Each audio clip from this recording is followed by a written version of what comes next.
أعوذ بالله من الشيطان الرجيم بسم الله الرحمن الرحيم صحیح بخاری جلد اول باب نمبر ہے 504 اور حدیث نمبر ہے 746۔ حضرت ابو بکرہ رضی اللہ تعالی عنہ سے روایت ہے کہ انہو انتہا الی النبی صلی اللہ علیہ وسلم وهو راکع فرکع قبل ان یصل الی الصف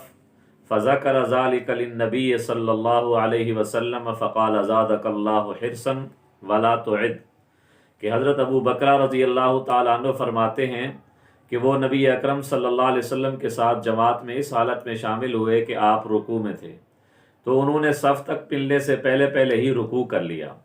اس کا ذکر نبی پاک صلی اللہ علیہ وسلم سے کیا کہ میں نے قرات نہیں کی، میں صرف رکوع کے اندر شامل ہوا ہوں، تو نبی اکرم صلی اللہ علیہ وسلم نے فرمایا اللہ تیرے اس شوق کو اور زیادہ کرے، لیکن تیری نماز ہو گئی ہے، ولا تعد، تو اس نماز کو نہ دوہرا۔ اب دیکھیں نبی اکرم صلی اللہ علیہ وآلہ وسلم کو حضرت ابو بکرہ فرما رہے ہیں کہ میں امام کے ساتھ شامل ہوا لیکن رکوع کی حالت میں،